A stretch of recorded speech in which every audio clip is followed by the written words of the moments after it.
will say that our business is stronger than it has ever been. The success of growth and where I see companies growing consistently really is your people. I mean, the story is not, does it make power? Because they all make power. The story is, what does it power? This is what solar installers need to know with your host, Hervé Billier and Joe Marhamati. Hi there, it's Hervé and Joe with what solar installers need to know, where we interview solar CEOs and experts on how they run their business on the solar coaster. We ask their private revenue numbers, we give actionable advice, and learn about trade secrets so you can run and grow your solar business. Joe and I built a solar company from 0 to 12 million in sales and got successfully acquired. If you'd like to do the same or do better, go to sungro.com/blog to get actionable behind-the-scenes lessons on running and growing your solar business. And now, without further ado, let's jump right into the next episode. Hey everyone, welcome to another podcast of What Solar Installers Need to Know, where we invite Reeves Clippard, co-founder and chief strategy officer of A&R Solar. Hey Reeves. Hello, good to be here. You have a really amazing and cool title, so tell us a little bit, what does a strategy officer actually do? What do you do all day? So it's just a part of what I do day to day, but generally it's leveraging some of the skills that I had as I developed my career at A&R over the last couple of decades, where I'm looking at policy trends, upcoming pending legislation, market and industry reports, and translating that, simplifying that for our executive team so they can best understand what kind of opportunities or threats might be facing the business. And so that will end up being maybe some policy reports when we're in legislative session. And then throughout the year, as we're doing strategic planning, that might be providing, I have a strong data background. And so providing market intelligence, like what do we think the addressable market might be? How large is this opportunity if we want to take it on? Which could be something like thinking about a geographic expansion or diversification of services, and things like that, or growing existing services. What are we learning about how the market is changing? That sounds really cool. I think every solar company should have a person dedicated to that. I think a lot of times the CEO that needs to do that in between everything else. So is it safe to say that you try to make long-term decisions, at least look at long-term views about how it affects A&R Solar? Yeah, absolutely. Long-term views, I think it was last year. It might have actually been the year before that. We actually did a 20-year visioning for A&R Solar that I led with a facilitator, where at least in our territory, we have our headquarters are in Seattle, and then we have a satellite office in Portland, Oregon. And looking at this territory that we operate in, is we have 100% clean energy targets by the state. And so what does it mean to be a solar contractor in a grid that is 100% clean or very close to it? We'll be doing some installations, some removals and replaces, repowering, things like that. But what value are we bringing to the marketplace? What value are we bringing to our employees? And so it gave us a very long-term understanding of how we want to evolve. And then we're able to start using that to back into some other strategy to say, okay, well, what do we need to do in the next 10 years? What do we need to do the next 3 years? And of course, we can't predict the future, but these are general directional things to say, well, clean energy is going to be here. And how are we around within that customer? How are we managing our customer relationships and our employee relationships in that kind of landscape? And it's nice when you work in a marketplace like solar. We operate in residential and commercial, don't really do utility scale, but it kind of gives you this perspective when you start hearing what your customers are saying and thinking about the trends and how your relationship with your customer has changed, to say, oh, wait a minute. Yeah, I can attach that data point to this like far off future that we were talking about. And so it helps with alignment. Yeah. And so it is a lot of forward thinking. And then it also gives you a chance to think about, like, when something happens to you in the short term, how might we better react? Are we going to react in a way that helps us move towards that future that we envisioned? Or do we need to do some short-term pivot that we know is going to just be a short-term fix before we can get back on that road? So, I mean, everyone's got a plan. I think there's a famous quote out there. I always forget who it is, but everyone's got a plan until they get punched in the face, right? And that's what happens in solar. You make these really long-term plans, and then the market changes, policy changes, something changes. At least we know the direction that we want to go. Well, let's speak some about that, because you've been around the block a few times. You've been in solar for a long time. A&R Solar was founded in 2007. So I got into the industry in 2005. And then we founded A&R in the spring of 2007. So you must have seen lots of ups and downs, lots of policy changes. Do you see any trends in policies or like as a business when you think about the next 20 years? You've been already in the business for nearly 20 years. That entire view is basically 40 years. It's a long time. So any trends like, the price of panels may go up and down, doesn't quite affect you long term, like you'll install more solar panels no matter what? Or what are some major trends that you could share? Yeah, absolutely. In the beginning, do we even have the right to exist? Are we allowed to install this technology and interconnect it with the utility? Does it even work? Right? Like, yeah, so much of our customer relationship was sitting down and doing solar 101. What is a solar panel? What is an inverter? How does it connect? And how is my relationship changing with the utility? And now people understand this, right? They've lived in a place with solar already before moving into our region, or they know someone that has solar, or there's enough general knowledge that our customers are much more well informed. From a policy perspective, it was like, can we even interconnect with the utility? Are we allowed to do that? And then it was a lot of like incentive work. Like, can we create some incentive to spur the growth of the industry and increase the base of people that are putting clean energy on the grid? Because at the time, uh, in the mid 2000s, like climate change and peak oil were known, right? And not necessarily accepted from a broad public standpoint, but they were known. But there was still just a lot of like politicians didn't seem to be doing anything about it. Corporations weren't doing anything about it. And so solar was this thing that our customers could do without waiting on policy to change. And so, that spurred a lot of, that early adopter as just a frustration with the status quo of not addressing what was this, where there was scientific consensus that there was this problem and there were known solutions. So let's just deploy them. And it was that the policy landscape was how do we accelerate that deployment through incentives, tax credits and grants and rebates. And honestly, like we're still working on that kind of thing today, but it's less and less of can we give somebody a little extra money? Because for a little while, like that, whatever the size of that incentive was, might be really important to that end user, making it financially viable. But one of the things that we identified in the late teens was that really those government programs just provide a valuable signal to people who are on the fence. So it's less of the size of the incentive and just here is social proof that my jurisdiction, my political entity says we do want you to move forward with this. And now where policy is going is it's much more traditional kind of power politics, which politics is power and vice versa.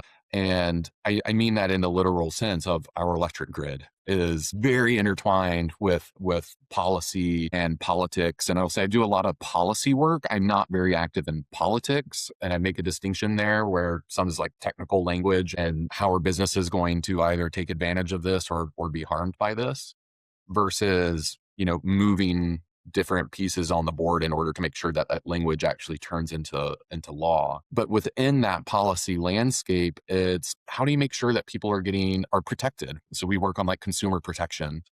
But then it's also moving out of that kind of like federal and state level of how do we incentivize this to just regulatory processes. Can we streamline permitting? Can we change energy code or update energy code so we're not doing demonstration projects anymore? Solar demonstrated its effectiveness decades ago. Let's move on to doing some real things. Fire code and building code. So interconnection processes with utilities. So that's where a lot of the policy work is happening now. And there's still the incentives, right? Like we, as your listeners would know, like we just lost the federal tax credits, and it would be great to have those. It would be great to get funding moving again for other things. And so I don't want to discount the value of that moving our industry forward. But over the next 10 years, I think it's going to be more of the block and tackle, making sure that buying a permit in this jurisdiction is just as easy as buying a permit in the next jurisdiction over. That would be nice to have. You think there is a bigger, does the solar industry heard more that our federal government is openly against solar compared to having the ITC with 30% tax credit. Do you think like that number 30% would make a difference, or is it just that signal that you mentioned? In the past, it was nice to have social proof. The government made a signal like, yeah, we should do this, whereas now the signal is the exact opposite. Now the market has also changed, right? People know about solar. It's not like as new as it was before. You think that signal from the government is hurting the industry more than the 30% tax rate? I think that's a complicated question. I have an opinion. I don't have an answer. I think there's a lot of places within the U.S. and where solar is still financially viable without the tax credit, and it's doing just fine. We don't live in one of those areas. We just wrapped up the end of 2025. We were able to deliver all of our projects that could qualify for the tax credit, and we're waiting to see what happens with 2026. Doesn't mean we're not taking action. Certainly, like, hope is not a business plan, but we're not quite sure how the market is fully going to react. But we are expecting a big downturn for residential solar, and so I think it is important. I think it's really frustrating to me to see how solar has been politicized. In the 2 decades that I've been in the industry, solar has pulled very high across all political spectrums. Solar is a very, I'll call it a democratic energy source. Not everyone can put a coal plant in their backyard. Not everyone can put natural gas or geothermal or hydro or nuclear in the backyard, but just about everyone can do some solar. And so, and people are drawn to it for all kinds of reasons. I'll say what I've observed in our customers is there's two factors that are aiming for kind of the first position on making a decision is I want to do something for the environment, or I want it to make financial sense, or I want to do something that makes financial sense and I want it to align with my values. It's just kind of two sides of the same coin, and it's a very subtle difference. But we also have a lot of areas in the Pacific Northwest that are a more libertarian bent and say, like, I want to have control. I want to have reliable power. We have a lot of natural disaster. I shouldn't say a lot of natural disasters. We have a high risk for natural disasters in the Northwest between earthquakes and wildfires. And, we're having summer after summer where you need to keep your doors closed because the smoke level is so high that it's dangerous. We have communities where the utility is turning off their power to try and prevent wildfires. And people want to have reliability. So that's been a big shift for us as we spent 15 years telling people, I'm sorry, your solar has no storage. If you lose power, you lose power. And now we're finally able to have these really elegant solutions to say, oh, no, like, you can have storage, you can have some resiliency, you can have reliability. And I think that's a big shift for us, as well as a lot of our utility fights. If we had been installing storage for the last 20 years, I don't think the utilities would be arguing about some more solar coming onto the grid. We've been saying for years that eventually we could see the market shift to where we're more of a storage company that sometimes does solar instead of a solar company that sometimes does storage. And we're already seeing that shift in the last couple of years, where the vast majority of our customers are adopting that new technology. And we have very few financial incentives for people to do that. And when I use incentive in this meaning, I mean price signals at all. So storage might help you save money through, like rate arbitrage and time of use rates or demand charge reductions. We don't have that in most of our territories, but it's coming and our customers want to be ready for it. Yeah, I feel like it's mainly coming. It's not there yet. Like, I know in Virginia a few years ago, the utility came up with like a new price rate literally for batteries. So we did a calculation. The payback time was like 103 years or something. It sounds amazing, but then when you look into it, it didn't make any sense. But people still wanted to have it. There's, like you said, an entire section of people that want to have the independence. I also want to take the moment to tell you that my house has been disconnected from the grid. And Nice. so this entire podcast has been for the last hour that we've been talking. Yeah, everything's powered by our solar panels. That's fantastic. I have a really fun story to share. So I have some early teen kids, and so they have orthodontics now. And we had a weather event, I think this was last year, maybe a year before, where the entire region lost power, and they had an orthodontics appointment to do some work on their braces. And we call up the office and they're like, oh no, we're still open. And what the orthodontist had done was backed up and was powering all of their health and safety equipment. So the autoclave to sterilize tools and gear and all that. They had that, and then all of the dental technicians and everyone else were working from headlights, but he was able to keep his business going, right? So it's like if you think about if you've ever had a kid with orthodontics, they are not cheap, and this orthodontist was able to like keep his business up and going and productive that entire time. So his employees were able to continue to get paid. People were able to receive the care that they wanted or needed. I just love that because I think there's opportunities for a lot of small business owners to kind of have that competitive edge that it's regardless of what is happening to the external world, I'm able to keep delivering my service, my promise to my customers. And I think if you do that now, you have kind of a marketing value, right? That you're not going to forget an endodontist. I had a similar with my childcare for my kids. Like we received a call, like, sorry, we're out of power. Come pick up your kids. It's like, why don't you sell batteries? And everybody would know this daycare has batteries, runs no matter what. Like, why now it's perfect marketing? Once I imagine at some point, a lot more business and people will have batteries. It's not going to be like just like solar. The first few people were like, whoa, you have solar on your roof? Wow, everybody knew it. Like, that's the house with solar panels. Now it's, you see them so often that it's not a thing anymore. But I think with businesses, I think it's going to be the same. I had a situation with my daycare, but I think a lot of businesses can now play on that. It's difficult to forget about them. You mentioned that you would sell not just solar, but also batteries and maybe lead with batteries. So do you think you'd still call yourself a solar installer in 20 years with your long-term vision? If you install maybe more batteries than just pure solar, how do you call yourself then? Yeah, as we're thinking about that landscape, we're really focusing on reliability. I've already said it a bunch of times, so tried to get used to saying the word myself. But it's really about reliability and it's an energy ecosystem. As we're talking about like how we talk about market changes and this, that, it's like our utilities are our partners, but the utilities are in our region are slow to really embrace distributed renewables. We have a couple of pilot virtual power plants and we have a few pilot demand response programs. And I really see that's going to just be an accepted part of the future is that the grid is going to have a different kind of ecosystem, right? If you think about a healthy ecosystem, there's things operating at all scales from the microscopic to the macroscopic. And what we've had in our power grid so far is just macroscopic monoculture. And that model is showing stresses, especially as there's a drive to electrify because it's such a flexible way to deliver energy and power. And so as we think about reliability, it's like you said at the scale, which is like, will every single business and every single house have solar and a battery? No, but maybe there's enough that you're able to keep. I mean, we're seeing this with microgrids all the time, right?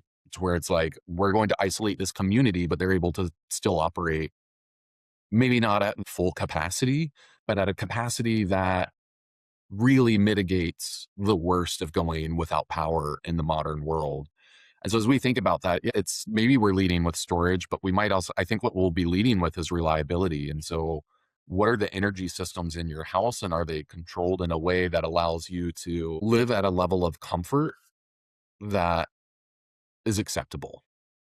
Might not be able to run my tables and the hot tub and the other things. We hear about that in like Australia where someone's still 100% solar, even though they're charging both of their EVs and, heating a pool with it. We don't have that kind of climate here where we're at. But when we lose power, the fact that my fridge keeps running without food spoilage and that we're able to, keep our backup heat source running, that's absolutely huge because if a massive earthquake happened or there's some other big disruption, my family would be able to maintain their health. And it's something that it's not just my house. Last time we lost power and we were watching a movie and hanging out, the neighbors are calling and saying, how is it that your lights are still on? Because I know we're on the same circuit. I was like, oh yeah, no, we've got the batteries, but if you want to come over and watch something or get warm or you need to keep your medicine cool or charge your phone so you can communicate with the outside world, like come on over. You can do that. So I think as the technology gets out there, it's going to be, even if you're not in a position to necessarily install it and enjoy the direct benefits of it, you might be able to enjoy your neighbor, might be able to enjoy the community center. I think it's going to do a lot to maintain just a quality of life that's really important in situations like that. Yeah, no, I think the more climate disasters are going to be, I foresee in not so distant future that like little pool houses, or each HOA has a community place, like put a battery and some solar panels there so that you have a community of a central place to go. Same happened to me when the power is out in my previous house, previous neighbors.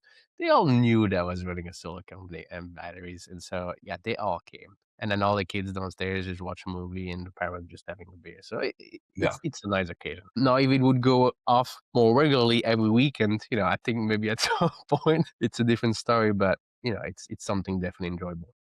Now, a year or two ago, I had a person calling me when I was running Epson Solar, and he said, like, look, I have a piece of land. I'm going to put 10 homes on it, and I want to put solar and batteries in all the homes and have those homes kind of its own microgrid. And so called with a few people from Amicus that did microgrids, but it was always a commercial level microgrids, like with one company owning the assets. And so after some of the research, basically I couldn't find a single case where like 10 homes, individuals, the chance that they all use the same power at the same time is not high. Some people are probably on holidays and then the one is out of the town. But in case of a grid outage, those homes would share power. And we had an immediate problem, like how do you charge your neighbor for the power that you provided? Like blockchain wasn't really a thing at the time. Or maybe it was, but I wasn't aware of it. But so yeah, there was still a lot of things we have to figure out how to share that power, and maybe blockchain is one solution there. I think this comes back to the policy conversation we were having of like where is energy put into policy? And I think one of the greatest revolutions that will come over the next handful of years is the contractual relationship that you have with a utility. Whereas like, what is the value of that power? What is my role on an interactive grid? And it's exactly that. Like, how are you sharing power back and forth with other people and getting compensated for it? Because we do provide grid services, and microgrids do the same. And so I think there's a lot of innovation that's happening in the microgrid space, especially on the West Coast, with a lot of, as I mentioned, the utilities turning off certain circuits to prevent wildfires. And so I think we'll see very rapid development in that space. Well, those microgrids lean very much to virtual power plants. In Europe, they call it home energy management systems, or HEMS. It's all kind of the same play. If you change perspective, a virtual power plant is usually like utility controls and can turn things on and off, and then sends money to the end owner of the assets. Home energy is like if you, as a homeowner, you want to control your own assets. If there's a negative pricing on the grid, you just turn your power off, basically. It's all about controlling. So, with Sunvoy, we try to play on that market, but the number one reason why we have not done it too much so far is because the money issue. It's a really cool technology. It's really cool to build, but the policy is there. There's some places where it's like, well, we could be doing it, but still we still part of like an economic entity. So you not want to tell a person with a expensive battery like, yeah, we're gonna play with it, and here is 5 cents. Like that's not working either. So there's still a lot to be developed and discovered, I think. So, but really cool technology. Yeah, absolutely. Let's go back to the strategic point where you have a 20-year view into the future. Do you see yourselves, solar companies, besides solar and battery, doing other services? Yeah, absolutely. We consider them all the time. Most of the time, they don't make it through, off the cutting room floor. And a lot of them just don't meet, like they kind of get filtered out as they come through, which is like, is it adding carbon to the grid? It's out, right? So we don't provide backup generators to our storage systems. We have customers who are interested in that. We provide the capability, but we're not working with, diesel or natural gas generators because they're adding carbon to the equation, and that's not what we're here for. So we're always considering things like EV chargers, right? Like a lot of our customers get EV chargers from us, but we don't operate that as a separate business line. And so that's always kind of interesting to see what's going on there. Where is the money flowing? What does the market really look like? Same thing kind of goes for like high efficiency heat pumps. It's heating load in the Northwest is one of the largest energy consumption areas in the home. And so we're doing the production side, we're doing the storage side. Can we also work on the consumption side? So one of the things that we've noticed over the years, especially as PV became the majority of our business after solar hot water, was that Once we got to the point where people were just maximizing their roof, like how many solar panels can I put up there? The good and the smart advice was always your money's going to be better spent on energy efficiency before you adopt solar. But you can't look at and feel and see a negative utility credit based on energy efficiency. And so a lot of times our customers, and at the time we had incentives that had a limited availability. And so a lot of our customers adopted solar and said, okay, well, now I have a benchmark. I'm only producing 7,000 kilowatt hours a year from my roof, but I'm consuming 10 or 12. Now let me go with a very focused intent and reducing my consumption. This is what our customers were up to. And so if we can help them think about that entire energy equation for their home, whether it's the water heater moving to a heat pump water heater, their heating moving to a heat pump, the electrical vehicle infrastructure, and can we do this in a way that embraces the idea of an interactive grid, right? Where like right now our utility is controlling our water heater and our EV charger through a smart demand response program, and they're giving me a check at the end of the year for that. So how do we help our customers figure that out? So I was CEO of A&R for I think about 16 years. And then as I was interviewing a potential successor, what she was saying is like, we need our customers to have an emotional connection with their bill. And that's when they're going to adopt solar. And I could not have disagreed more, because what people want to do is just turn on their power and turn it off.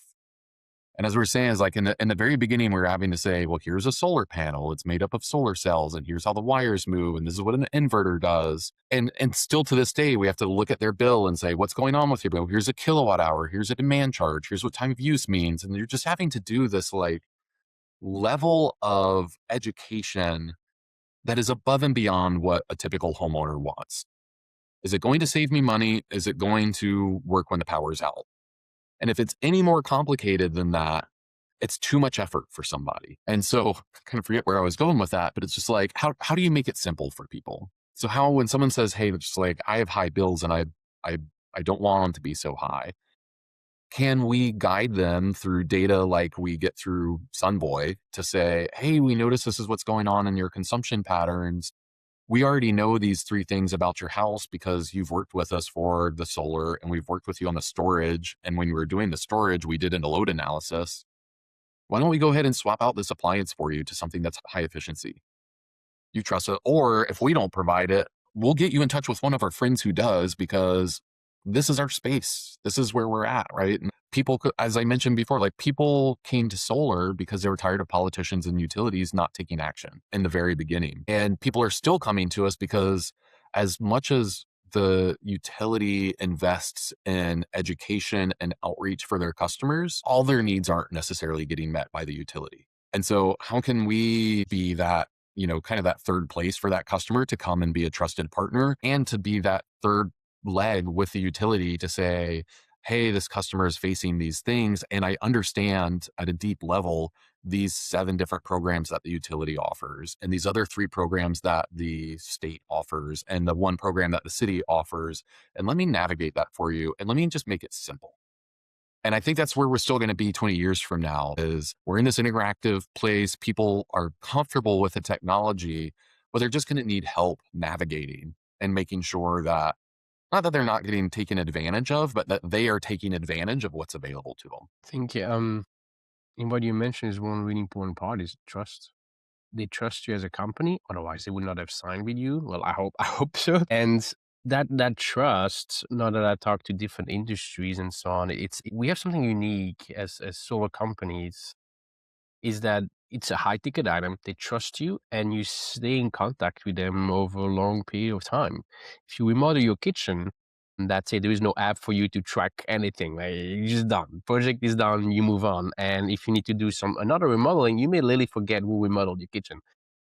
But there's something special with a solar installer where you stay in contact with that homeowner. And now that you think about different services to provide, there is actually tremendous value in having that business, not business, yeah, I guess business relationship, but customer relationship. So I think that is one piece that solar companies tend to overlook, that the amount of people that reached out to me saying like, oh, it would be great for us to reach to your solar installer network and then through them talk to all the homeowners on your platform. Is like 300,000 people like, no, I'm not allowing that. But people see a lot of value, and the solar installer doesn't always realize. It's like, yeah, it's something that need to be nurtured more, and I think a lot more can happen there. Not in like a pure business way, but just relationship way. Just help people because you have the knowledge. Might as well try to do something with it. Yeah, I absolutely agree. And I think it was a blind spot for us for many, many, many years. Is that we were always chasing the next installation. Because if we installed it right, then that system should be there for 25, 30, 40, 50 years. Why would we invest in that relationship? And then not realizing actually by being there long term that you are helping that person, even if it's just a service call or answer a question or something like that, that's benefiting you, and it's delivering on the promise of solar. Like, these are not maintenance free systems. They do still need some love and care. And if we want to help this clean energy future happen, then that asset needs to be operating for 30 years. And when we see this on our fly by nights. I was talking to someone who's kind of in the investment banker, private equity space. We were chatting about clean energy in the Northwest and solar. And he's just like, are you afraid of, and I won't name, it's like the latest national competitor that's generating all the buzz is coming into your market. And it's like, no, I'm not concerned because I've seen the last 6 of them come and go. They have a lot of consumer protection issues. They have a lot of complaints against them. And are they really good at getting into people's homes and into their pocketbooks? Yes.